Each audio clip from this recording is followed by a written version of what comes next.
तो चलिए आज बात करते हैं बिलियनेयर बॉयज क्लब की। ये एक ऐसी कहानी है जहां ऊंचे सपने, धोखा और जुर्म एक बहुत ही खतरनाक मोड़ पर आकर मिल जाते हैं। जरा सोचिए, अगर कुछ स्मार्ट और हैंडसम नौजवान एक ऐसा क्लब बना लें जिसका बस एक ही मकसद हो, अमीर बनना।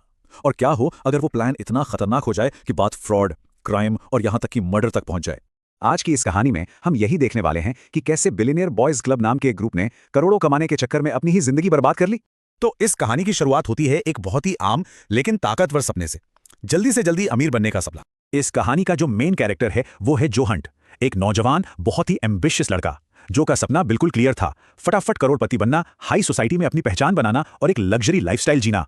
अब अपने इस सपने को पूरा करने के लिए जो करता क्या है, वो अपने अमीर कनेक्शंस का इस्तेमाल करता है और कुछ नौजवान लड़कों को यह यकीन दिलाता है कि हम सब मिलकर एक क्लब बनाएंगे जिसमें इन्वेस्टमेंट करेंगे और मिलकर प्रॉफिट कमाएंगे, और बस ऐसे ही बन जाता है बिलियनेयर बॉयज क्लब। लेकिन देखिए, ये क्लब सिर्फ एक इन्वेस्टमेंट ग्रुप नहीं था। इसके पीछे एक बहुत ही चालाक और सोची समझी योजना थी जो पूरी तरह धोखे और दिखावे पर टिकी थी, जो अपने ग्रुप को एक मूल मंत्र सिखाता है, इमेज बिकती है। और सच कहूं तो यही उनकी पूरी स्ट्रैटेजी की नींव थी। मतलब फंडा बिल्कुल सिंपल था, अगर तुम अमीर दिखोगे तो लोग तुम्हें अमीर समझेंगे और तुम पर भरोसा करके अपना पैसा तुम्हें दे देंगे। तो ग्रुप के लड़के महंगे सूट पहनते, बड़ी बड़ी पार्टियों में जाते और एक रिच लाइफस्टाइल का दिखावा करते। और इस दिखावे के पीछे जो का एक सीधा सा प्लान काम कर रहा था। स्टेप 1, अमीर लोगों से पैसा इकट्ठा करो। स्टेप 2, उन्हें नकली बढ़ा चढ़ाकर रिटर्न्स दिखाओ। और स्टेप 3, उसी मुनाफे का लालच देकर मार्केट से और भी ज्यादा पैसा उठाओ। और ठीक यहीं पर कहानी में एंट्री होती है रॉन लेविन की, एक अनुभवी, स्मार्ट और बेहद चालाक इंसान। रॉन जो को इन्वेस्टमेंट की दुनिया के शॉर्टकट सिखाता है।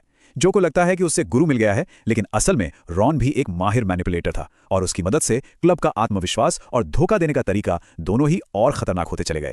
तो अब ये ग्रुप लोगों को क्या दिखा रहा था?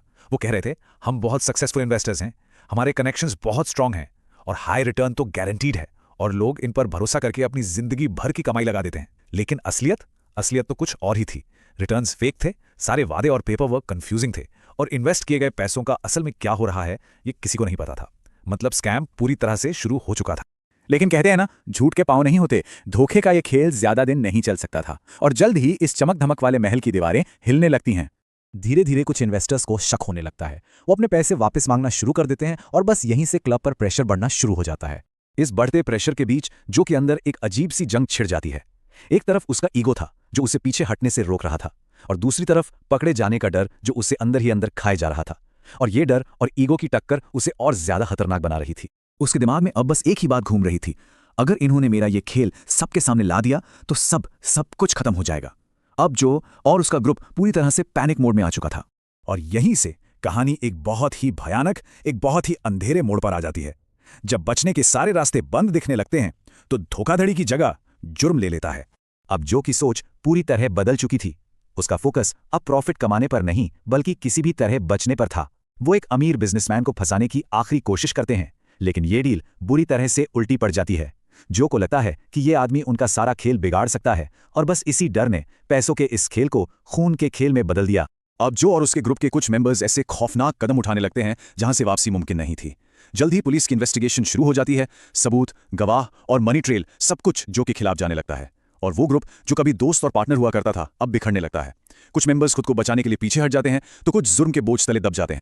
देखिए, हर कहानी का एक अंत होता है, और इस धोखे और जुर्म की कहानी का अंत भी अब नजदीक था। अब वक्त था हिसाब का और सबक का। आखिरकार कानून जो तक पहुंच ही जाता है। कोर्ट में उसके खिलाफ केस बहुत मजबूत था। क्यों? क्योंकि कई विक्टिम्स सामने आ गए, धोखाधड़ी के पक्के सबूत मिले, हिंसक अपराध में उसकी सीधी भागीदारी साबित हुई, और उसी के ग्रुप के पुराने मेंबर्स ने उसके खिलाफ गवाही दी। और शायद तब जेल में जाकर जो को ये एहसास हुआ कि जिस आलीशान जिंदगी का वो दिखावा कर रहा था वो तो सिर्फ एक छलावा था, एक भ्रम, और उसी भ्रम को बनाए रखने के चक्कर में उसने अपनी पूरी जिंदगी तबाह कर ली। और यही इस पूरी कहानी का सबसे बड़ा सबक है कि जल्दी अमीर बनने का शॉर्टकट अक्सर आपको सीधे बर्बादी की तरफ ही ले जाता है। तो ये थी बिलियनेयर बॉयज क्लब की कहानी, एक ऐसी कहानी जो हमें सिखाती है कि लालच और धोखे का रास्ता सिर्फ और सिर्फ तबाही की ओर ही जाता है। सोचने वाली बात यह है कि इस पूरी कहानी में वो कौन सा एक मोड़ था जहां से वापसी नामुमकिन हो गई।